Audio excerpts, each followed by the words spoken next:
여러분 안녕하세요. 기간조입니다. 귀로 듣는 요양보호사 기호보입니다. 오늘부터 벼락치기 80문제 문제풀이 시작할게요. 여러분 모두 합격 가자. 좋아요 눌러주세요. 1번 일의 결과를 중시하고 질문이나 문제에 대해 대답을 할지 망설이거나 하지 못하며 매사에 신중해지는 노인의 심리적인 특성은 조심조심 느려지고 망설여지고 신중해진다? 뭐죠? 조심성의 증가 바로 딱 나오셔야 돼요. 2번 불면증, 식욕부진, 기억력 저하, 체중 감소, 흥미와 의욕 상실 등의 노인의 심리적인 특성은 식욕이 부진하고 흥미와 의욕이 상실됐다. 요것만 보고 딱 아셔야 됩니다. 뭐죠? 우울증 경향의 증가. 요런 것은요 여러분 보기를 다 보지 않아도 문제에서 요구하는 키워드를 동그라미 치면서 답을 바로 찾으실 수가 있는 거예요. 3번 요양시설에서 대상자의 가족에게 집에서 쓰던 물건이나 가족 사진을 가져오게 하여 정서적인 안정감을 유지하도록 돕는 것은 노인의 심리적 특성 중 어떤 것을 고려한 것인가? 쓰던 물건 뭐죠?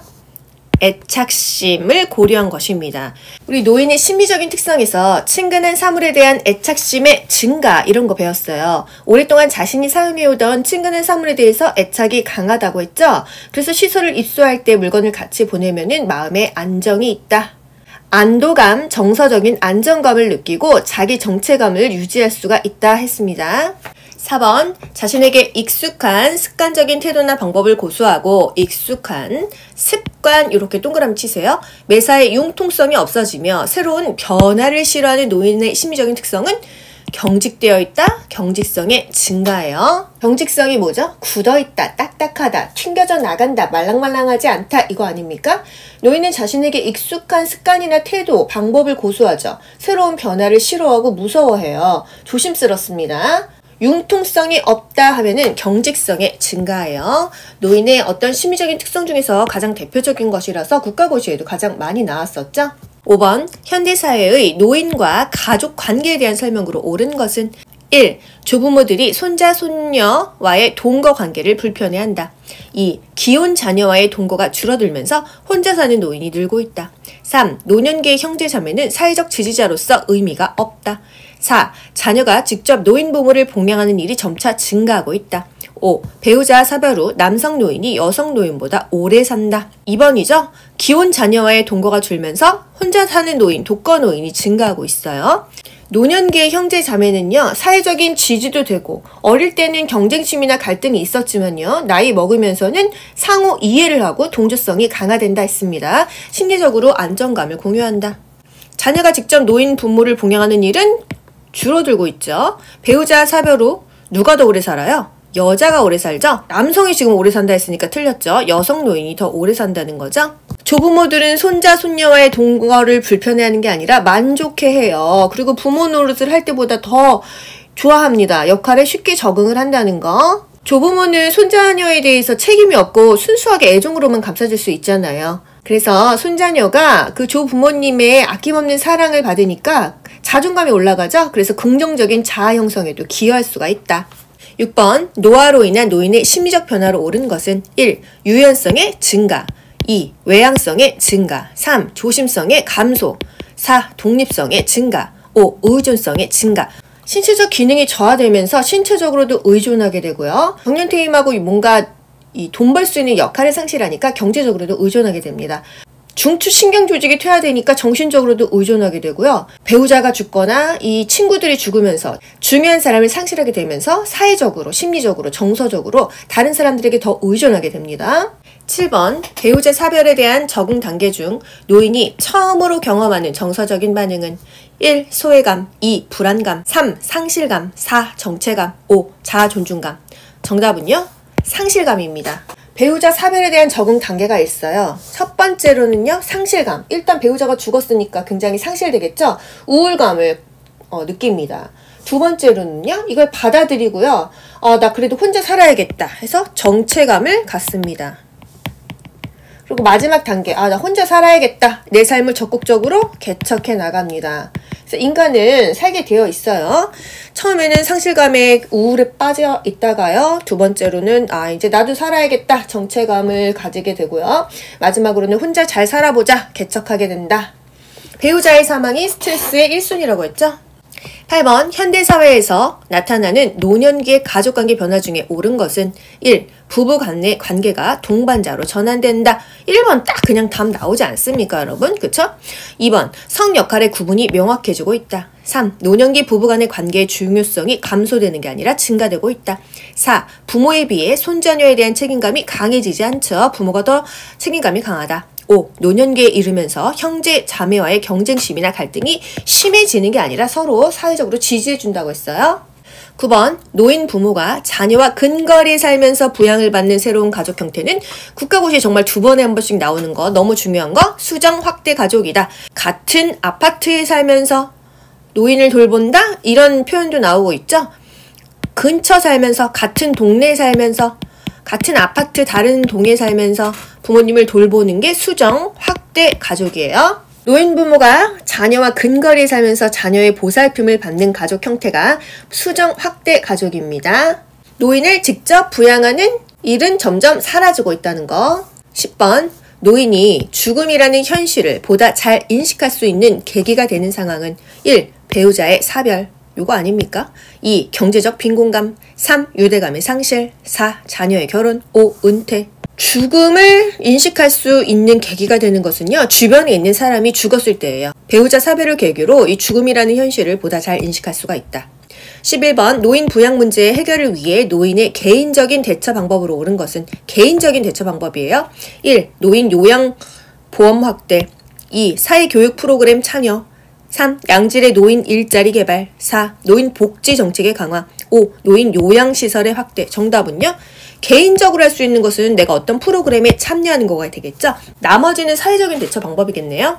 12번 노인 부양 문제의 해결 방안으로 옳은 것은 1. 장남이 부양하는 것이 최선책이다. 2. 자녀에게 일방적인 부양을 강요한다. 3. 정서적 부양보다 경제적 부양을 중요시한다. 4. 몸이 불편해지면 바로 노인 요양시설에 입소시킨다. 5. 사회와 가족이 협력하는 공적, 사적 부양이 모두 필요하다. 정답은요? 5번이죠. 공적, 사적 부양이 모두 필요하다고 했어요. 장남이 부양하는 것이 최선책이 아니죠.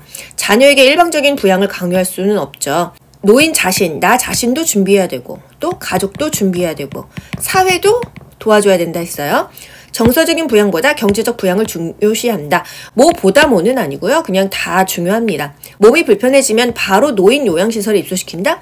노인은 최대한 가정에서 오래 살 수 있어야 한다. 유엔이 정한 노인 독립의 원칙이 있었죠. 집에서 내가 사는 게 하루라도 더 사람답게 사는 거잖아요. 시설 가면은 뭔가 좀 너무 인간의 존엄성에 대해서 다시 생각하게 되니까요. 사회와 가족이 협력하는 공적 사적 부양이 모두 필요하다. 13번 다음에서 설명하는 노인을 위한 유엔의 원칙은 노인은 착취와 육체적, 정신적 학대로부터 자유로워야 된다. 이거 하면 사실 딱 나와야 됩니다. 노인은 장애나 여타 지위에 상관없이 공정하게 대우받아야 된다. 뭘까요? 존엄의 원칙입니다. 여러분 이렇게 보기 보지 않아도 학대로부터 자유로워야 되고 대우받아야 된다. 인간의 어떤 존엄성에 대해서 얘기하고 있잖아요. 존엄의 원칙이다. 이렇게 바로 가시면 되겠습니다. 14번 노인은 일할 수 있는 기회를 갖거나 다른 소득을 얻을 수 있어야 한다. 이게 노인 유엔의 원칙 중에서 뭐냐? 소득이 있어야 인간답게 살고 내가 독립적으로 살 수가 있다. 최대한 가정에서 오래 살 수 있어야 된다. 돈을 벌어야 된다. 독립의 원칙입니다. 15번 독거노인의 건강상태, 생활환경 변화 및 욕구 파악, 안전 확인, 생활교육 및 보건서비스 연계 등 사회 안전망 구축을 목적으로 하는 노인 복지 사업은 결론은 노인 복지 사업을 물어봤어요. 1. 노인 돌봄 기본 서비스 2. 자활 후견 사업 3. 시니어 클럽 4. 노인 일자리 사업 5. 문해 교육 프로그램 노인 복지 사업은 뭐가 있을까요? 노인 돌봄 기본 서비스가 노인 복지 사업이라는 거. 노인 복지 사업에 뭐가 있을까요? 일단 노인 돌봄 및 지원 서비스 중에서 독거노인 보호 사업이 있습니다. 독거노인을 보호하는 사업, 독거노인 공동생활 홈서비스 뭐 이런 것들은 그렇게 중요하지 않으니까 한번 듣고만 넘어가세요. 그리고 노인 돌봄 종합 서비스가 있어요. 여기서 노인 돌봄 기본 서비스라고 했는데 노인 돌봄 종합 서비스도 있습니다. 노인을 종합적으로 돌봐주는 거예요. 그리고 노인 보호 전문기관, 학대에 대해서 예방하고 교육하는 게 노인 보호 전문기관이었죠. 그리고 학대 피해 노인 전용 쉼터, 이런 것들이 노인 복지 사업의 유형입니다. 복지라는 것은 취약한 사람에게 뭔가 도와주는 게 복지예요. 노인을 돌봐주고 독거 노인을 보호해주고 노인 보호 전문기관 또 학대 피해 노인 전용 쉼터 이런 것들이 다 노인에 대한 복지 사업이라는 거.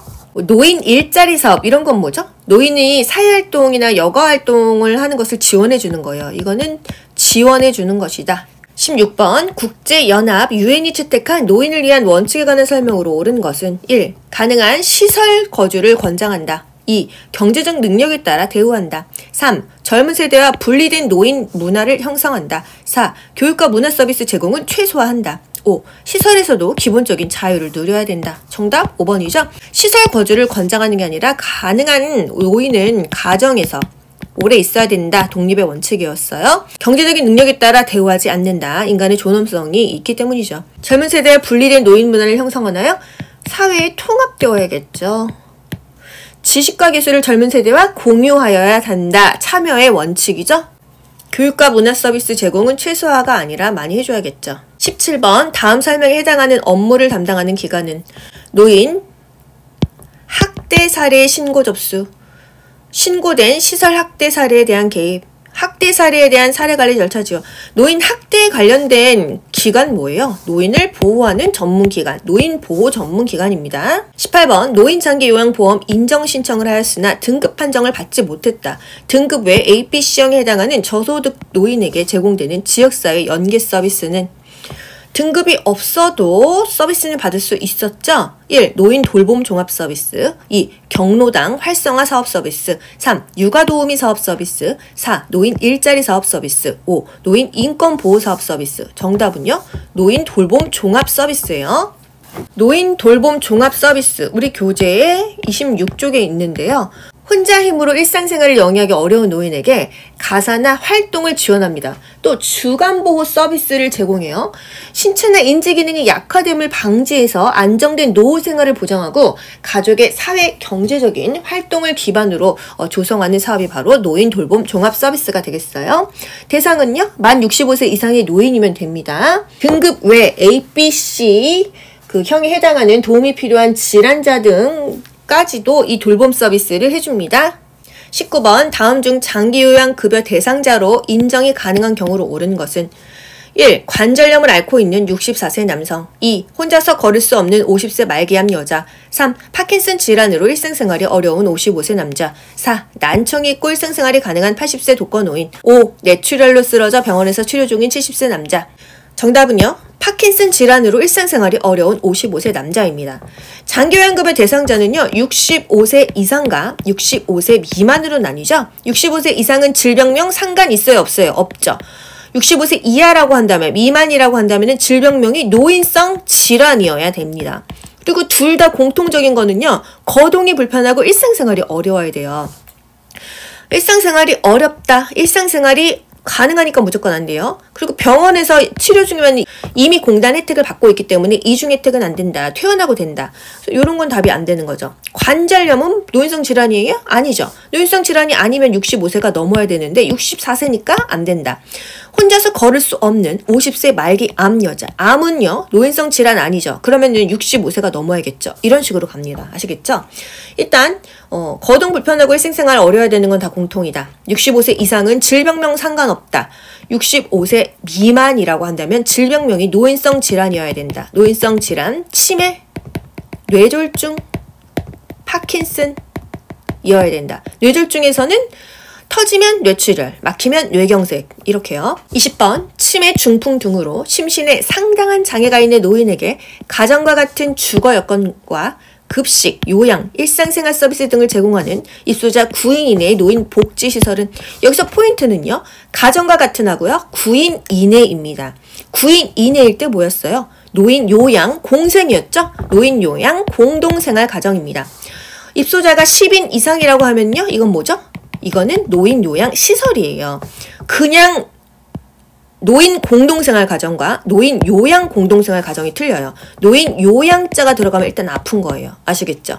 장애가 있어. 그런데 가정처럼 꾸며서 그냥 그 그룹 안에서 홈처럼, 집처럼 살 수 있게 하는 게 바로 노인 요양 공동생활 가정이고요. 10명, 20명, 30명, 40명, 100명 우리가 알고 있는 요양원 있죠? 요양원은 요양시설이니까 노인 요양시설이 되겠습니다.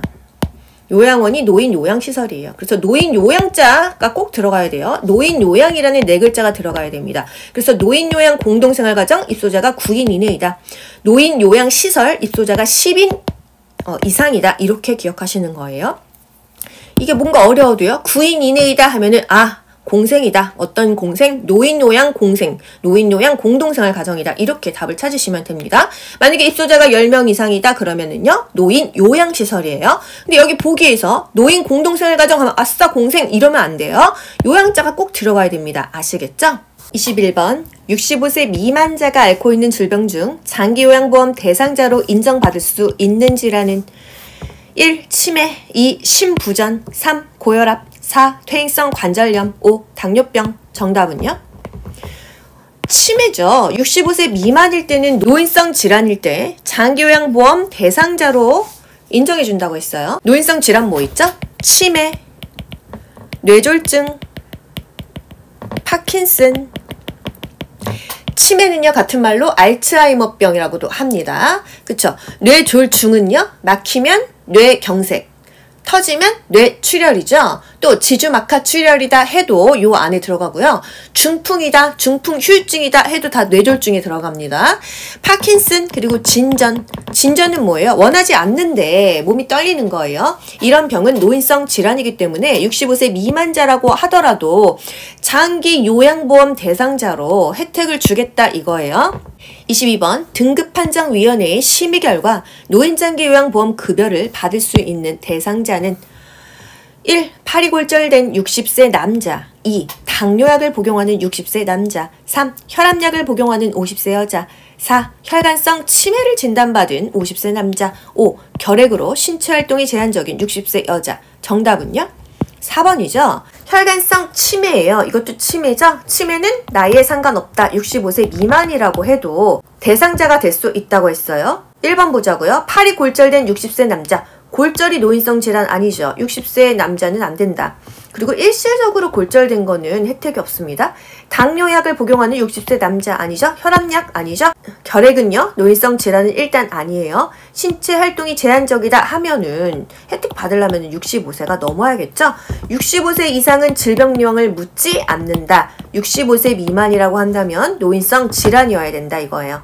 23번 장기요양 인정조사 시 대상자의 일상생활 수행 능력 평가 항목으로 옳은 것은 1. 줄넘기 세수하기 2. 식사 준비하기 양치질하기 3. 전화 걸기 노래 부르기 4. 옷 벗고 입기 방 밖으로 나오기 5. 장보기 화장실 사용하기. 정답은요? 옷 벗고 입는 거, 방 밖으로 나오는 거가 일상생활 수행능력 평가 항목이 되겠습니다. 일상적으로 이 사람이 생활이 가능한가 하려면 뭐 봐야 돼요? 아침에 일어나서 본인이 세수할 수 있나? 또 양치할 수 있나 보겠죠. 그리고 밥 먹을 수 있나? 또 화장실을 본인이 가서 대소변을 가릴 수 있나? 이게 바로 우리가 살고 있는 이 일상생활의 수행 능력이에요. 옷 벗고 입기, 세수하기, 목욕하기, 양치질하기, 식사하기, 앉기, 방 밖으로 나오고 화장실 가는 거, 대소변 조절하는 거, 본인이 일상적으로 생활할 때 필요한 기본적인 것들을 이 평가 항목으로 하는 것입니다. 아시겠죠? 줄넘기는 너무 과하잖아요. 식사를 준비하는 것은 요리까지 하는 거니까 어렵다. 전화 걸기, 노래 부르기 이거는 조금 벗어났다. 또 장보기 이거는 어렵죠. 그죠? 화장실 사용하기는 해당이 된다. 24번 일상생활에서 상당 부분 다른 사람의 도움이 필요하며 장기요양 인정 점수가 75점인 대상자에게 해당되는 장기요양 등급은 여러분 포인트 딱딱 아시겠죠? 귀요보 들으신 분은 상당 부분 이상하죠? 바로 2등급. 또 75점이에요. 발 사이즈 275mm 이거 기억나시죠? 바로 2등급 아실 수가 있습니다. 뭐를 외워야 이 문제 이렇게 빨리 풀 수 있어요? 1등급, 2등급, 3등급 어떻게 암기하면 되죠? 제가 귀를 걷고 있는데 앞에 있는 남자가 키가 엄청 큰 거예요. 그래서 제가 실례합니다. 키가 도대체 몇 cm 정도 되세요? 그랬더니 이 남자분이요. 저 195cm입니다. 이런 거예요. 1등급은요. 95점 이상입니다. 발 사이즈는요. 275mm입니다. 발 사이즈는 의외로 작죠? 2등급은요. 75점 이상입니다. 농구공을 들고 계시네요. 농구공의 각도는요? 그랬더니 360도입니다. 이랬어요. 3등급은 60점 이상입니다. 1, 2, 3등급 점수 외우셨죠? 195. 키 195. 1등급은 95점 이상이다. 그럼 96, 97점이다 하면 1등급인 거예요. 275mm 2등급은요? 75점 이상 80점, 90점은 다 2등급인 거예요. 공의 각도 360도 3등급은요. 60점 이상 65점, 70점 다 3등급이라는 거죠. 아시겠죠? 농구 레슨 받고 싶어요. 전화번호 좀 알려주세요. 451에 545입니다. 6글자예요. 451에 545입니다. 4등급은요. 51점 이상 5등급은요. 45점 이상이라는 거예요. 나머지 하나 등급 없이 인지지원 등급만 45점 미만이라는 거죠. 나머지 다 이상인데 얘만 미만이에요. 아시겠죠? 점수로 이렇게 외웠을 때 75점이다 하면 275 2등급 바로 이렇게 가시는 겁니다. 그냥 1초 만에 풀으실 수 있어야 돼요. 왜? 국가고시는 80문제를 80분 안에 풀어야 됩니다. 그러면 한 문제에 1분씩 붙잡고 있으면 마킹을 못해요. 그래서 이렇게 빨리 풀 수 있는 문제는 75점이야 2등급 그냥 3초 안에 이렇게 풀고 패스하시는 거예요. 아시겠죠? 뭐 전적으로 도움이 필요하냐, 상당 부분 도움이 필요하냐, 부분적으로 필요하냐, 일정 부분 필요하냐, 이거 암기하기 어렵잖아요. 어떻게 암기하면 될까요? 전적으로 도움이 필요한 자는 1등급인데요. 전 1진입니다. 전적으로 도움이 필요하니까 1진입니다. 1등급이에요. 이렇게 그냥 빨리 가세요. 그리고 이상하죠? 2등급은요. 상당 부분 도움이 필요한 사람이에요. 여기서 뭐라 그랬어요? 상당 부분 다른 사람이 도움이 필요하며 하면은 이상하죠? 바로 2등급 이렇게 나올 수 있습니다. 점수를 275를 가던 상당 부분 이상하죠? 그래서 2등급을 가던 바로바로 캐치하실 수 있어야 돼요. 제게 3분만 시간을 주세요. 부분적으로 도움이 필요한 사람은 3등급이고요. 제게 사정이 있거든요. 일정 부분 도움이 필요한 사람은 4등급입니다. 이거를 암기하고 문제를 풀어보자고요. 25번 일상생활에서 상당 부분 다른 사람의 도움이 필요하며 이상하죠? 바로 2등급 이렇게 가는 거죠. 그쵸? 26번 장기요양 인정 점수가 61점이며 일상생활에서 부분적으로 다른 사람의 도움이 필요한 대상자의 등급은 제게 3분만 시간을 주세요. 바로 3등급 나오죠. 공의 각도 360도 61점은 60점 이상이니까 바로 3등급 이렇게 빨리 답을 찾으실 수가 있는 거예요. 27번 노인 장기요양 보험제도에서 장기요양 인정의 최소 유효기간은 2년으로 바뀌었어요. 옛날에 1년이었어요. 28번 장기요양의 등급, 유효기간, 수급자가 장기요양 서비스를 제공받을 때 필요한 안내사항이 기재되어 있는 것은 등급이 나오면 인정서입니다. 등급을 인정받아야 뭔가를 할 거 아니에요. 등급이 나오면 인정서이다. 인정서에는요. 등급도 있고요. 유효기간 2년이다 나오죠. 어떤 서비스 받을 수 있는지 이 급여의 종류와 내용이 나옵니다. 급여가 여러분 월급이에요? 아니죠. 서비스 또는 받을 수 있는 혜택이 급여예요. 아시겠죠? 이용계획서에는 뭐가 들어있어요? 내가 이용을 하려고 해. 총 한도액은 얼마인지, 본인 부담금은 얼마인지, 또 이 서비스의 종류와 횟수와 비용에 대해서 나옵니다. 그래서 이 서비스 종류와 내용은 겹쳐요. 그렇기 때문에 돈 얘기가 나오면 이용계획서로 가고요. 등급이 나오면 인정서로 가십니다. 30번 노인장기 요양보험 표준 서비스 중 신체활동 지원 서비스에 해당하는 것은 신체활동 지원 서비스 몸이 닿는 거죠. 1. 구강관리 2. 생활상담 3. 언어치료 4. 행동변화 대처 5. 기본 동작훈련 정답은요. 신체활동 지원 서비스는요. 이 신체만 기억하세요. 몸끼리 닿아야 되는 거 구강관리 또 몸단장 식사 도움 밥 먹이려면 이렇게 또 숟가락으로 먹여야 되니까요. 체위 변경 몸을 또 닿아야겠죠? 목욕 도와주고요. 화장실 이용 돕기, 세면 도움, 머리 감기기, 복지용구 이용 도와주는 거, 관절의 구축 예방. 이 요양보호사와 대상자의 몸이 닿아야 되는 것은 신체 활동 지원 서비스라고 생각하세요. 스킨십이 필요한 것은 신체다. 최근 국시에 뭐 나왔어요? 침대에서 휠체어로 옮겨 태우기, 간식을 포함한 식사 돕기는 어떤 서비스냐? 휠체어로 이동하려면 일단 몸이 닿아야 되잖아요. 그리고 식사를 도와주는 거 신체활동 지원 서비스이다. 뭐 활동 지원 서비스 이것까지 알면 어려우니까 신체자에 포인트를 두세요. 31번 매슬로우의 욕구 단계 중 요양보호 서비스 제공 시 우선적으로 해결해 주어야 되는 욕구는요. 기본적인 생리적인 욕구죠. 1. 음식을 섭취할 욕구. 딱 나옵니다. 다른 거 볼 것도 없어요. 매슬로우의 위기적인 욕구. 인간의 욕구에는 단계가 있다 이거예요. 하위 욕구부터 상위 욕구까지가 있는데 일단 생리적인 거, 배고픈 거, 자고 싶은 거, 목마른 거, 싸고 싶은 거 이런 것들. 생리적인 욕구를 해결하는 단계. 생리적인 욕구 본능은 1단계라는 거. 이게 해결되고 나면은요. 안전하기를 원합니다. 이거는 2단계예요. 배도 불렀어? 안전해졌어? 그럼 친구가 필요하죠? 뭔가 가족이나 친구 등 단체에 소속돼서 사랑받고 싶어하는 사랑과 소속의 욕구가 생깁니다. 이 단계를 충족하잖아요. 인정받고 존중받고 싶어요. 이게 끝나고 나면 결국은 자아 실현을 하고 삶의 보람이나 자기 만족을 원합니다. 자아 실현의 단계. 항상 물어보는 것은 생리적인 욕구 많이 물어보죠. 대상자들의 생리적인 욕구, 기본적인 욕구, 배고픈 거, 싸고 싶은 거, 졸린 거 이런 욕구를 충족시켜줘야 된다 이거죠. 32번 노인장기 요양보험 표준 서비스 중에서 개인 활동 지원 서비스에 속하는 것은 요양보호사가 활동하는 서비스가 뭐가 있죠? 세탁, 옷 갈아입히기, 함께 은행 가기, 식사도움, 체위 변경. 정답은요? 함께 은행 가기죠? 개인 활동 지원 서비스는요. 활동은 활동인데 개인적인 활동을 도와주는 거예요. 대상자의 개인적인 활동 어떤 거?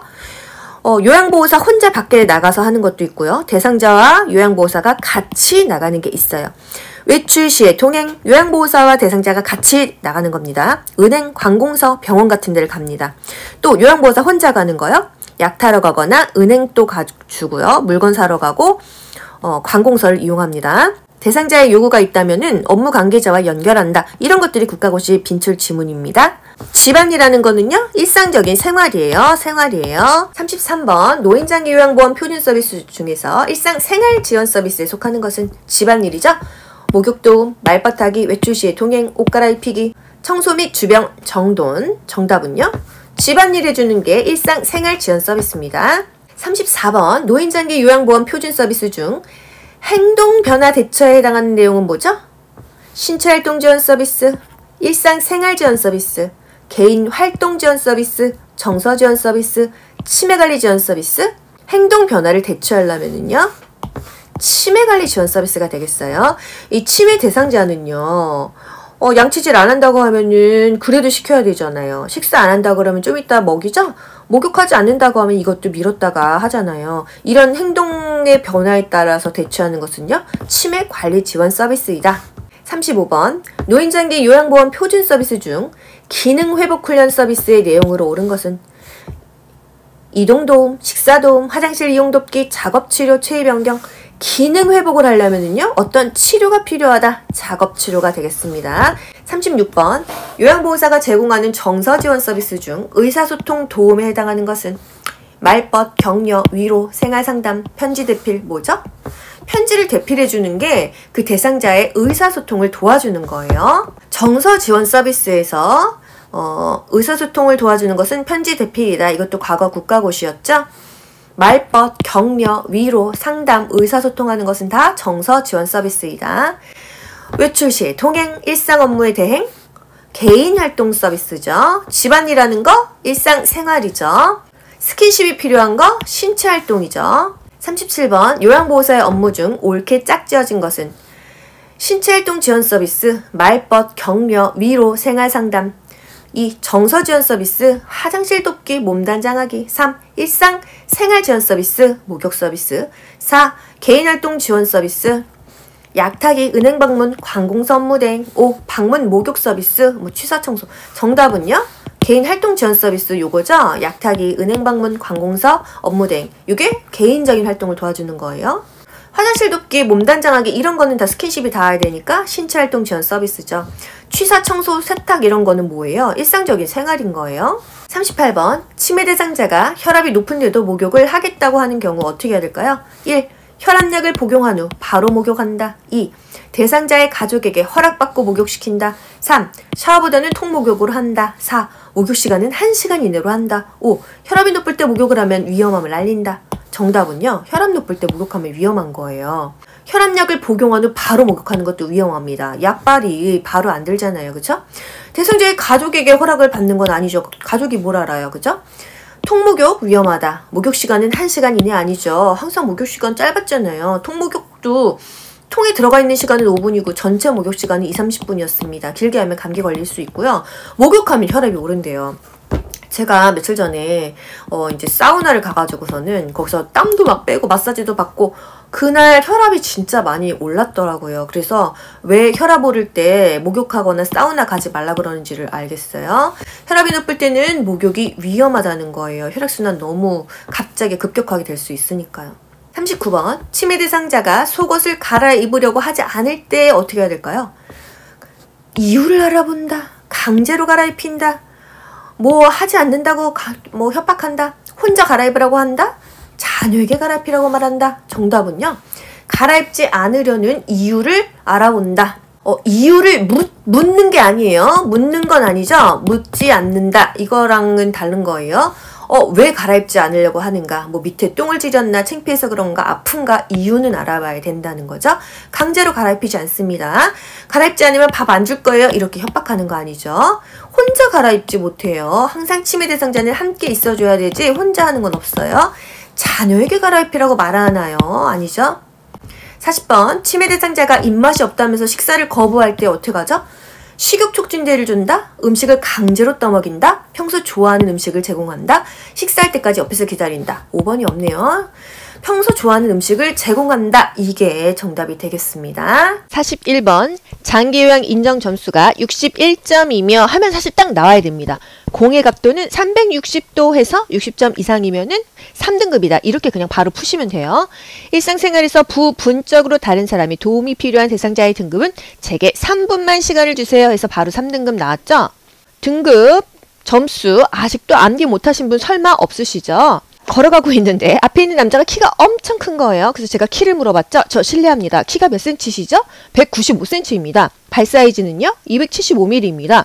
들고 계신 농구공의 각도는요? 360도입니다. 이게 바로 1, 2, 3등급 끝나는 거 아니겠어요? 1등급은요. 키 195, 95점 이상입니다. 2등급은요. 발 사이즈 275, 75점 이상입니다.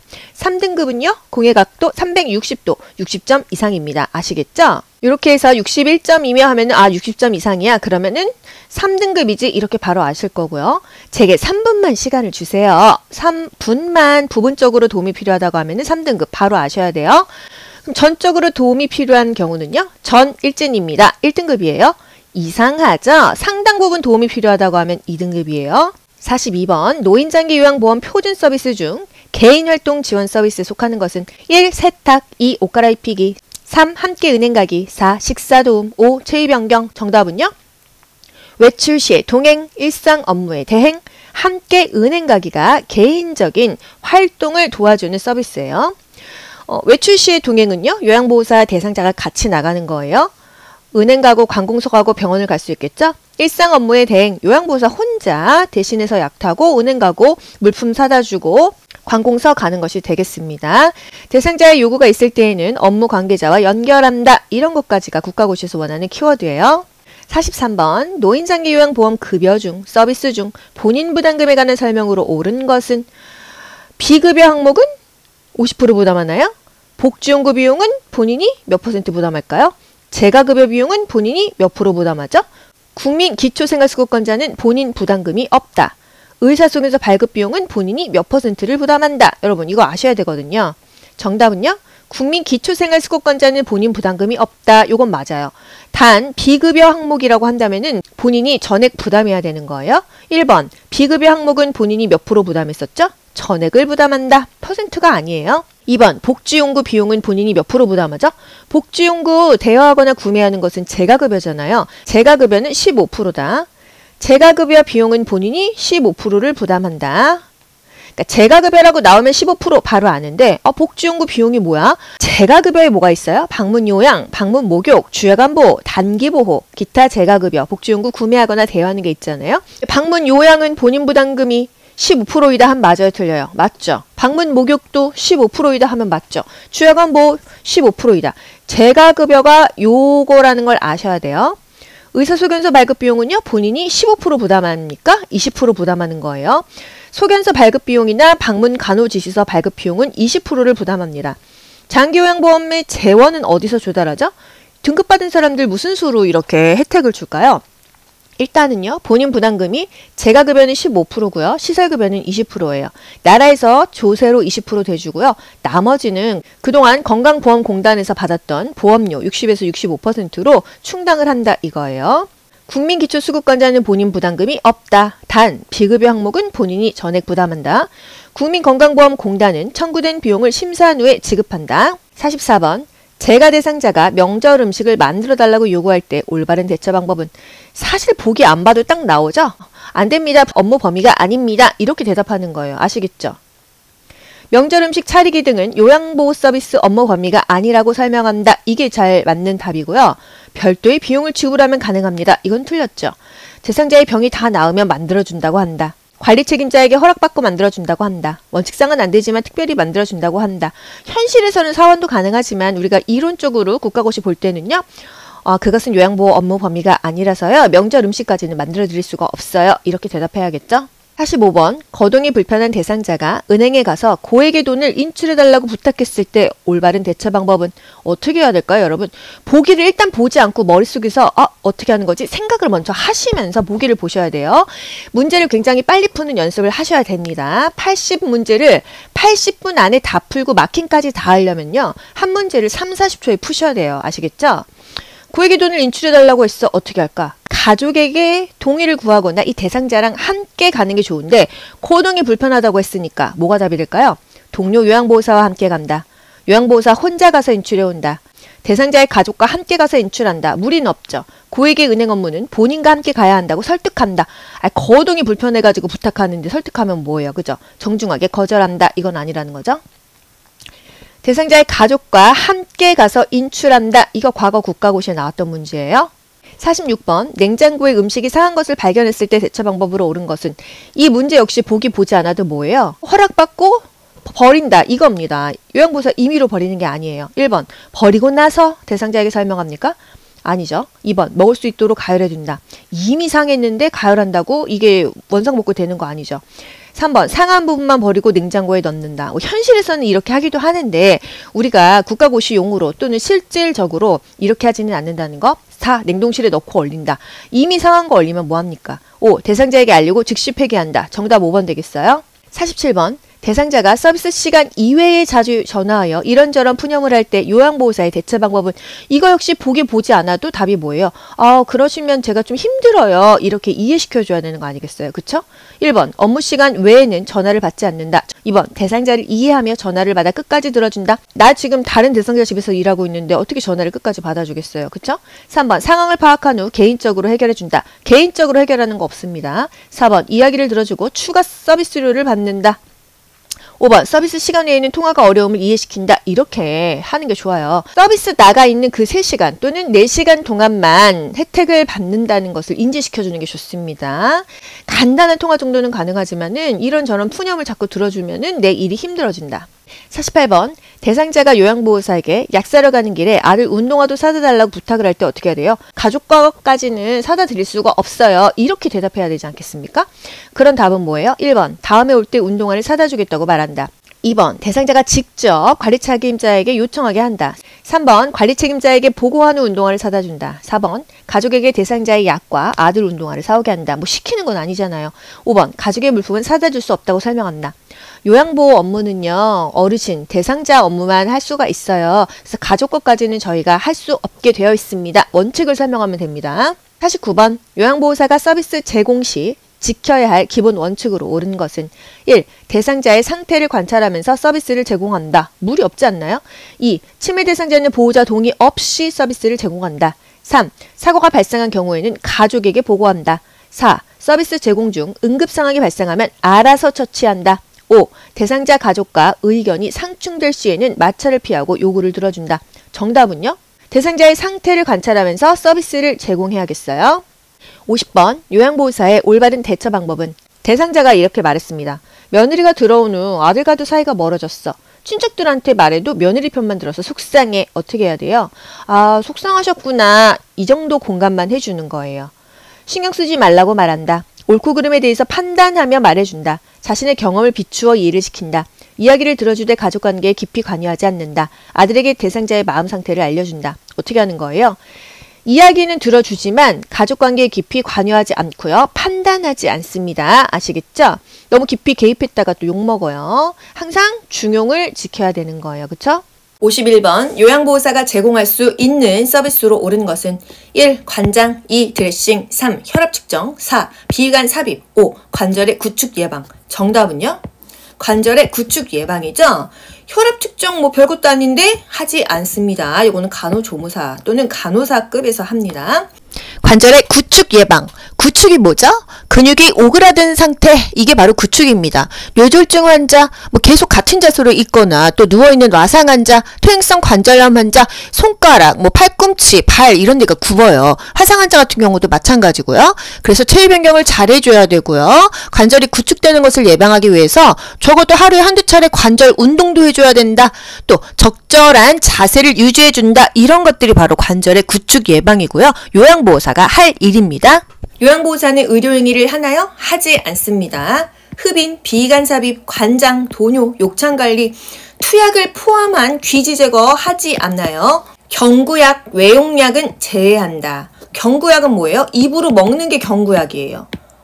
대상자가 고혈압약 먹어, 당뇨약 먹어, 파킨슨약 먹어 이랬을 때 약을 챙겨주는 거, 이게 바로 경구약 복용이 된다. 외용약, 약 발라주는 거예요. 연고 발라주고 빨간 약 발라주는 거 가능하다는 거예요. 52번 다음 중 요양보호사가 하지 않아야 할 의료행위에 속하는 것을 고르시오. 도뇨, 흡인, 관장, 욕창관리 하지 않아야 될 거. 의료행위 안 한다고 했잖아요. 도뇨, 흡인, 관장, 욕창관리 다 의료행위예요. 그쵸? 가나다라, 요게 정답이 되겠네요. 약 먹이는 거, 또 약 발라주는 것은 가능하다. 투약에 대해서 좀 알아야 되는데 약을 지어주거나 쓴다. 의사가 약 지어주는 거, 처방전 주는 거 투약이라고 할 수가 있어요. 약사가 약 지어주는 거 투약이라고 할 수가 있겠죠. 그냥 투약을 한다는 것은 안 되는 거고요. 경구약이라든지 외용약을 투약하는 건 괜찮다는 거예요. 그냥 먹이기만 하고 발라만 주는 건 괜찮다. 약을 지어주는 게 안 된다 이거예요. 질병을 회복시키거나 또 예방하는 목적으로 약물을 이용하는 것을 우리가 투약이라고 합니다. 53번 다음 사례에서 요양보호사의 수행 역할로 옳은 것은 편마비 환자가 잔존 기능을 최대한 발휘할 수 있도록 요양보호사가 지지를 하였더니 환자 스스로 식사와 옷 입기를 할 수 있게 되었다. 이거 뭘까요? 동기를 유발해 주는 거죠. 동기 유발자. 대상자가 능력을 최대한 발휘하도록 동기를 유발하며 지지해준다. 대상자 스스로 신체활동을 하도록 격려한다. 이게 바로 동기 유발자예요. 발휘한다, 지지한다. 54번 다음 중 요양보호사의 역할로 옳은 것은 신체 활동 지원 서비스나 일상생활 지원 서비스 등을 제공하는 것에 그치지 않고 대상자가 능력을 최대한 발휘하도록 지지한다? 뭐죠? 동기 유발자예요. 발휘한다, 지지한다 라는 말이 나오면요. 동기 유발이 되겠습니다. 55번 다음 사례에서 시설생활 노인의 권리 침해에 해당하는 것은 박씨 할머니가 정기적으로 병원 진료를 받아왔다. 요양보호사 어르신 오늘 진료를 늦게까지 했나봐요. 식사 시간이 지났으니까 그냥 찬밥을 드셔야겠어요. 아유 밥도 차가운데 국이라도 좀 따뜻하게 데워주지 이렇게 얘기했습니다. 어떤 권리에 지금 위배되는 거죠? 불평을 표현하고 해결을 요구할 권리, 요거 그냥 딱 아셔야 돼요. 찬밥 먹으려니까 불편하네 이렇게 기억하십시오. 여러분 아시겠죠? 아우 찬밥 먹으려니까 불편하네 이렇게 여러분 기억하세요. 불평을 표현하고 해결을 요구할 권리. 56번 소외되고 차별받는 대상자를 위해 편들어주고 지켜주는 요양보호사의 역할은 뭘까요? 옹호자의 역할이에요. 학대받는 노인, 소외받는 노인, 차별받는 대상자의 편을 들어주고 지지해주고 지켜주는 것은 옹호자예요. 아까 발휘한 건 뭐였었죠? 발휘하고 지지하는 것은 동기 유발자였습니다. 내 편이 되어주고 또 지지해주는 건 역시 옹호자의 역할이에요. 대상자가 성희롱을 당했을 때 기관장에게 보고한다. 학대 의심 사례가 발생했을 때 경찰서에 신고한다. 이런 게 다 옹호자의 역할이에요. 아, 요양보호사가 내 편이구나. 이게 바로 옹호자의 역할이 되겠죠?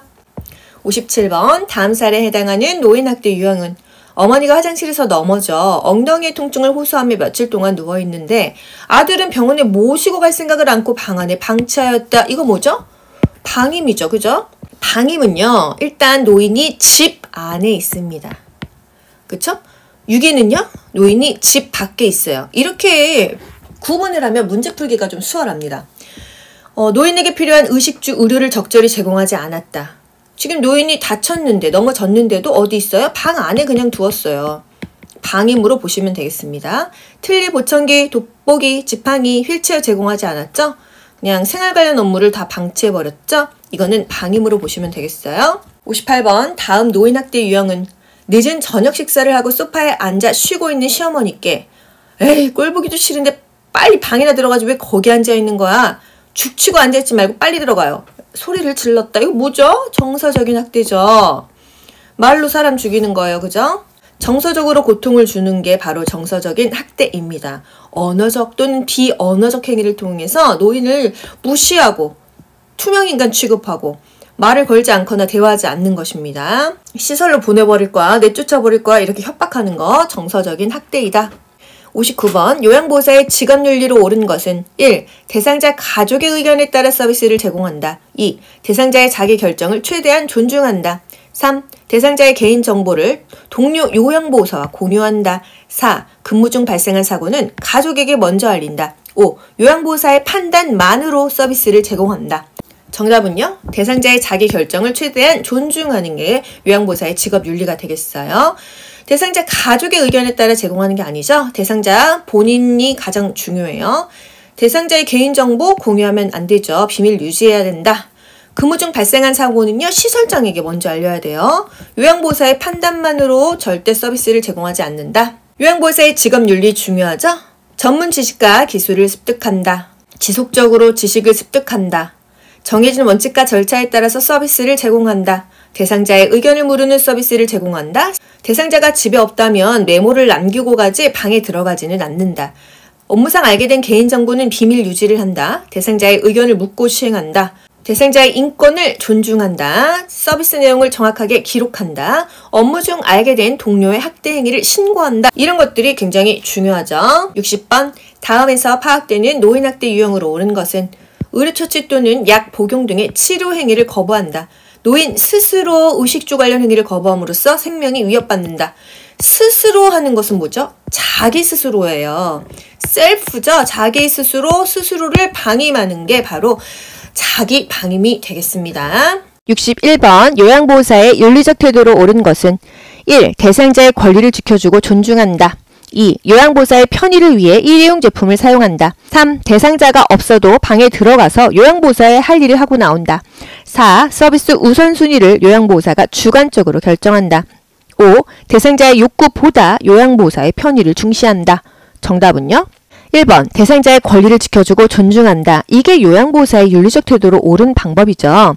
요양보호사 편의를 위해서 일회용 제품 사용하나요? 일회용품 사용은 가급적 자제했어요. 자원을 활용하고 환경오염을 최소화하기 위해서죠.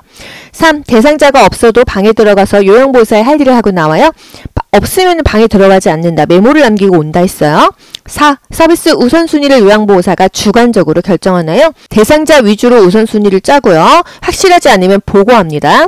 5. 대상자의 욕구보다 요양보호사의 편의를 중시한다. 항상 대상자의 편의를 중시한다고 했어요.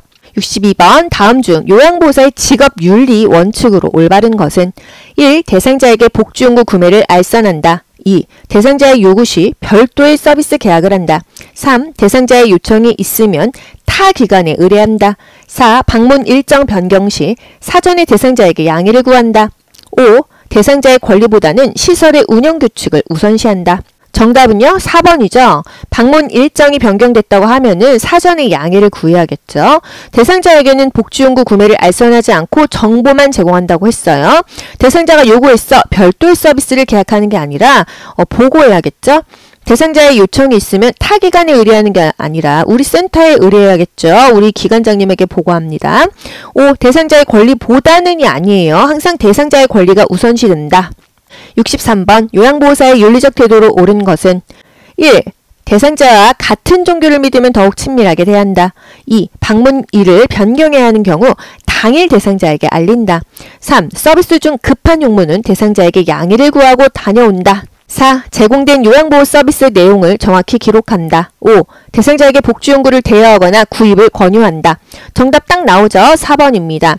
대상자와 같은 종교 이런 거 아니죠? 당일에 알리면 어떻게 해요? 사전에 미리 양해를 구해야겠죠?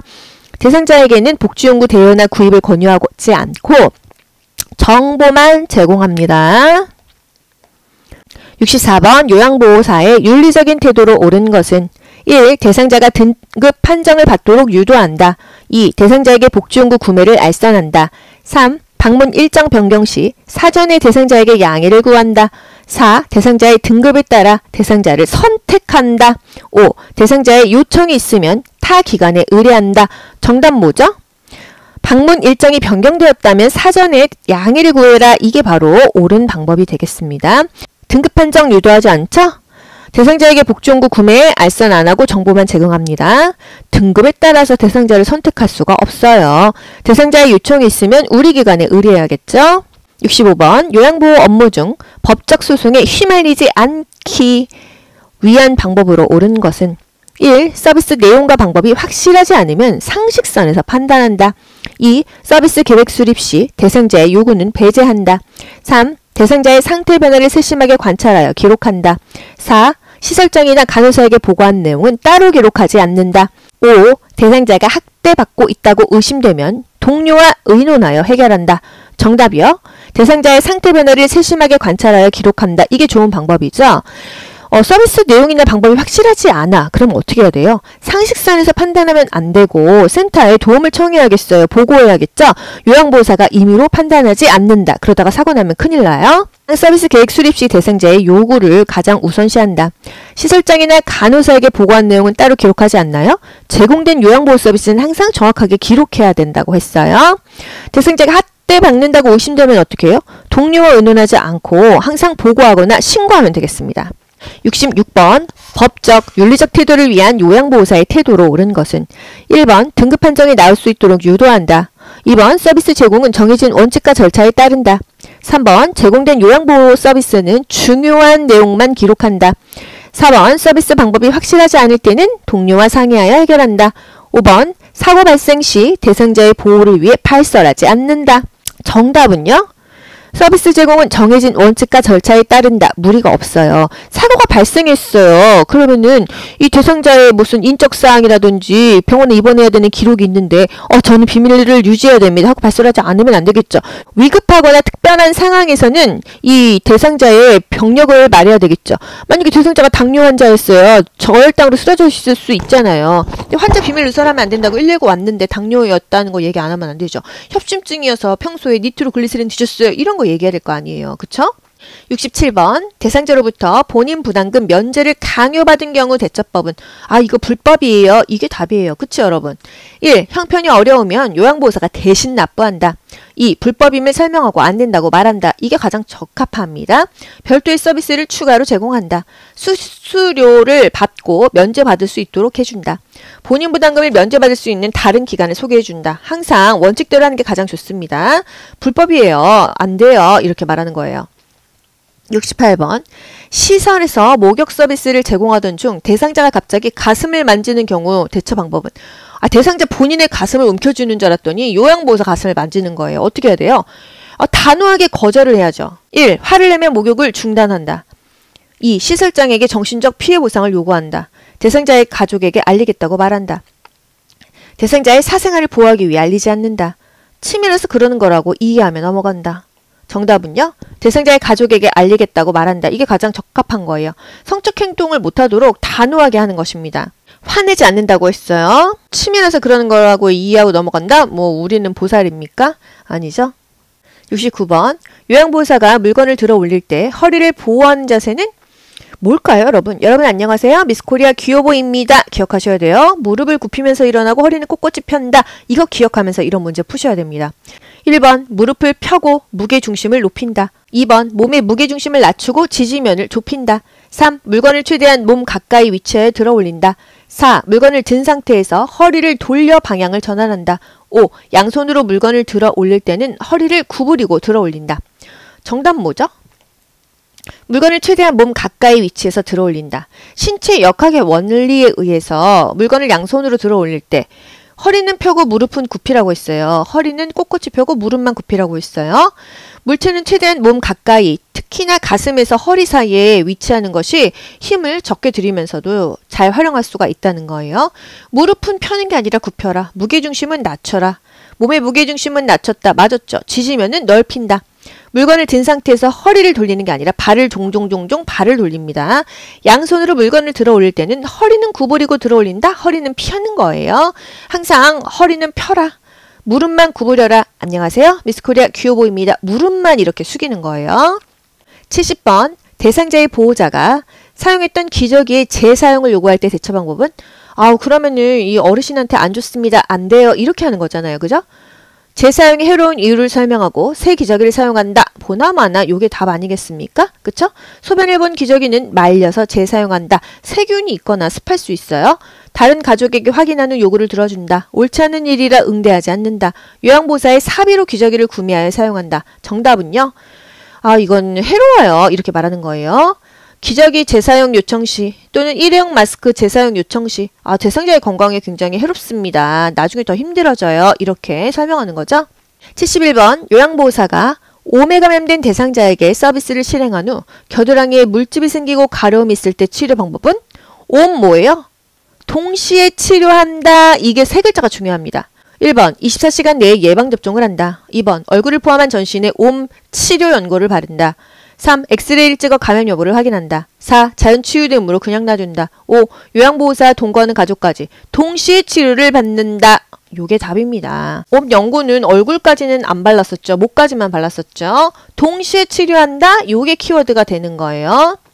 옴 찐득이는요. 더운 기온에서 움직임이 활발하다. 야간에 가렵다. 대상자 접촉한 사람은 증상이 있건 없건 동시에 다 치료받아야 된다. 이거예요. 72번 요양보호사의 근골격계 손상을 예방하기 위한 스트레칭 방법으로 옳은 것은 1. 동작을 빠르게 한다. 2. 같은 동작을 2, 3회 반복한다. 3. 통증을 느낄 때까지 한다. 4. 스트레칭된 자세로 10에서 15초 정도 유지한다.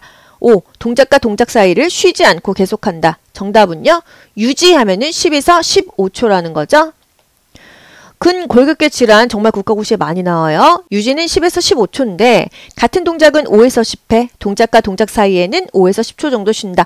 5에서 10이라는 숫자가 두 가지가 반복되고요. 유지만 조금 길다. 10에서 15초라는 거죠. 우리가 요양보호사 일 나갔는데 근골격계 질환이 생겼습니다. 어떻게 해야 돼요? 좀 쉬어야 돼요. 그리고 냉찜질이 좋다. 그리고 압박붕대 좋고 웬만하면 아프면 다리든 팔이든 올리고 있어라. 아픈 부위를 조금 고정시켜줘라. 그리고 약물이나 물리치료를 받아야겠어요. 73번 요양보호사가 법적, 윤리적 책임을 다하기 위해서 지켜야 할 사항으로 옳은 것은 1. 장기 요양 등급을 받을 수 있도록 유도한다. 2. 사정이 어려운 대상자의 본인 부담금을 할인해준다. 3. 사고 발생 시에는 보호자에게 연락한다. 4. 대상자가 가족으로부터 돈을 빌리거나 팁을 받지 않는다. 5. 요양보호사가 임의대로 날짜를 변경한다. 정답은요? 대상자나 가족으로부터 돈을 빌리거나 팁을 받지 않는다가 되겠습니다. 저희 아빠도 지금 주야간 센터를 다니고 계시거든요. 근데 항상 현금을 20만 원씩 찾아서 여기서 요양보호사 선생님들한테 그렇게 팁을 주신다는 거예요. 그래서 아빠만 그러는 거 아니야? 그랬더니 거기 있는 그 다니는 노인들이 다 그 요양보호사 선생님한테 팁을 준대요. 그래서 그 안에서 팁을 안 주면 왕따가 된다는 거예요. 그래서 깜짝 놀랐습니다. 그래서 우리가 요양보호사로 어디서 나가던 그 어르신들이 주는 게 고마워서 주는 거잖아요. 그런데 그 노인은 약간 심신이 미약해요. 그래갖고 누군가 나한테 잘해주면 뭔가 대가를 줘야 될 것 같은가 봐요. 그래서 팁을 그렇게 주는데 그걸 받으니까 거기 주야간센터에 팁으로만 한 달에 20만 원씩 쓰신다는 거예요. 그래서 제가 사실 이 얘기를 듣고 충격을 받았습니다. 아름아름 다 이렇게 주고 있더라. 오죽하면은 마음만 받겠어요 하고 사양하라고 이렇게 배우지만 현실에서는 고맙습니다 하고 다 받는다는 거죠. 그랬을 때 노인들이 처음에는 한두 번은 주고 싶지만 나중에는 안 주면 안 될 것 같아서 주게 돼서 사실 주야간 그 비용 자체가 이 정도밖에 안 나가는데 팁만으로 이 이상을 쓰시더라고요. 74번 시설에서 동료 요양보호사가 무의식 상태인 대상자를 때리는 것을 보았을 때 어떻게 해야 되죠? 신고해야 되겠죠. 보고하거나요. 그죠? 동료 요양보호사에게 주의를 준다. 그냥 모른 척 넘어가면 안 됩니다. 보호자에게 알린다. 난리 나겠죠. 시설장이나 간호사에게 즉시 보고한다. 일단 우리의 상사에게 즉시 보고하는 게 좋겠습니다. 5번 동료 요양보호사에게 대상자의 상태를 이해시킨다. 문제가 생기면 즉각 보고를 먼저 하세요. 75번. 시설에서 대상자가 넘어져 쓰러졌을 때 가장 먼저 해야 될 것은요? 1. 보호자에게 연락한다. 2. 동료 요양보호사에게 연락한다. 3. 시설장에게 보고한다. 4. 침대로 옮긴 후 안정을 시킨다. 5. 병원으로 이송시킨다. 정답이요. 시설장에게 보고한다입니다. 병원으로 이송시킨다도 틀린 건 아니에요. 대상자가 넘어져서 쓰러졌을 때 의식이 없다고 한다면은 119 부르고 보고를 할 수도 있겠지만요. 일단 우리는 센터에 소속되어 있기 때문에 시설장에게 보고하는 게 먼저라는 거예요. 병원으로 이송을 그 다음에 시키겠죠. 76번. 대상자가 수고했다며 돈 봉투를 주려고 할 때 올바른 대처 방법은 우리 어떻게 해야 돼요? 아예 어르신 마음만 받을게요. 돈은 주시지 마세요. 이렇게 해야 됩니다. 여러분 사실 저희 부모님이 그렇게 계속 요양보호사님들한테 용돈을 드린다는 얘기를 듣고 제가 사실 조금 그랬어요. 아휴, 돈은 받으면 안 돼요. 마음만 받을게요. 제발 이렇게 행동하셨으면 좋겠습니다. 2번. 저를 어떻게 보고 이런 행동을 하시는 거예요? 아이, 고마워서 그러는 건데 이렇게 말하면 안 되겠죠? 제가 갖고 있다가 다음에 음료수 사다 드릴게요. 이런 것도 안 됩니다. 일단 받지를 말아야 돼요. 마침 시설에 부족한 물건이 있었는데 이걸로 살게요. 감사합니다 하고 받고 다음날 대상자에게 돌려준다. 이런 행동은 하지 말고 마음만 받을게요. 괜찮아요 어르신. 안 주셔도 돼요. 이렇게 우리가 정중하게 예의 바르게 거절했으면 합니다. 77번. 요양보호사가 자기관리를 위해 스트레칭을 할 때 주의사항. 1. 동작을 최대한 빠르고 강하게 한다. 2. 스트레칭된 자세로 30초 이상 유지한다. 3. 상하좌우 균형 있게 교대로 한다. 4. 통증을 느낄 때까지 한다. 5. 한꺼번에 몰아서 호흡한다. 답 딱 나오죠? 정답은요. 상하좌우 균형 있게 교대로 한다. 동작은요. 빠르고 강한 게 아니라 무조건 안정적으로 안전하게 해야겠죠. 스트레칭된 자세로 유지는 10에서 15초라고 했어요. 통증을 느끼면 안 된다. 천천히 쉬면서 해야 된다. 78번. 중증 치매 대상자가 거실에서 서 있는 채 대변을 보았다. 대상자의 딸이 아유 어머니가 치매 증상이 심해져서 걱정이에요 라고 말할 때 대처 방법 어떻게 해야 돼요? 사실은 아유 그러게나 말이에요. 이건 공감인데 이거는 치매의 일상적인 어떤 단계적인 증상이기 때문에 그렇게 걱정은 안 하셔도 돼요. 이런 게 좋은 대처라는 거예요. 1. 시설장에게 보고한다. 2. 좋아질 거라고 안심시킨다. 3. 치매의 일반적인 증상이라고 자녀에게 설명한다. 4. 대상자를 씻긴 후 기저귀를 채워준다. 5. 재가 서비스가 어려우므로 시설 입수하셔야겠어요. 이렇게 권유한다. 뭐예요? 정답은요? 3번. 치매의 일반적인 증상이라고 자녀에게 설명한다. 이게 정답입니다. 사실 이것도 저는 그렇게 완벽한 답이라고는 생각하지 않아요. 어머니 치매 증상이 심해져서 걱정이에요. 그러게나 말해요. 속상하시죠? 그런데 치매는요 단계가 있어요. 어머니만 이러신 게 아니고요. 다른 분들도 이런 증상을 겪으시니까 사실은 어떻게 보면 당연한 증상입니다. 이렇게 말하라는 얘기죠. 그쵸? 시설장에게 보고하는 건 아니고요. 거짓말하면 안 됩니다. 좋아지실 거예요. 안심시키나요? 사실 더 나빠지면 나빠지고 유지하는 게 어려운 거지 더 좋아지기는 어렵다는 거예요. 대상자를 씻긴 후 기저귀를 채워준다. 기저귀는 최후에 보루라고 했습니다. 와상 대상자가 아닌 이상은 굳이 기저귀를 채우지 않는다. 재가 서비스가 어려우므로 시설 입소를 권유한다. 나 지금 요양보호 나갔는데 방문 요양 나갔는데 요양원 가셔야겠어요. 이렇게 하는 거 아니에요. 항상 내가 판단해서 말하지 않는다. 아시겠죠? 79번. 옴에 감염된 대상자를 돌볼 때 요양보호사의 대처 방법은? 항상 옴하면은 동시에 치료한다. 이게 중요했었는데 그걸 물어보는 문제인가 한번 보자고요. 1. 마스크를 착용한다. 2. 얼굴과 정신에 연고를 바른다. 3. 2, 3일간 요양보호 업무를 중단한다. 이건 노로바이러스 아닙니까? 4. 네일 및 친구들을 세탁 후 바로 사용한다. 5. 세탁이 어려운 것은 3일간 햇볕을 쬐거나 다리미로 다린다. 정답은요 5번입니다. 세탁이 어렵다고 하면은 햇빛을 쬐거나 다리미로 이렇게 지져주는 거예요. 옴은 마스크 써도 소용없습니다. 연고는 얼굴에는 안 발랐다는 거, 밤에 이제 전신에 바르고 아침에 샤워했죠. 2, 3일간 요양보호 업무 중단하는 것은 노로바이러스였어요. 노로바이러스에 감염되었다면은 그 손으로 요리를 만들면 그 요리를 먹은 사람도 노로바이러스가 걸리기 때문에 다 나았다 하더라도 2, 3일간 요양보호 업무를 중단한다. 네일 및 친구류를 세탁 후 바로 사용하지 않고 옴이 72시간까지 살아남는데요. 그래서 이 시간이 지나고 나서 써야 된다 이거죠. 80번 요양보호 서비스 제공 시 감염을 예방하는 방법으로 옳은 것은 1. 독감에 걸린 대상자는 즉시 서비스를 중단한다. 보호장구 착용하면 될 거 아니에요. 2. 장염에 감염된 경우 손을 잘 씻고 음식을 조리한다. 3. 독감이 유행하기 시작하면 예방접종을 한다.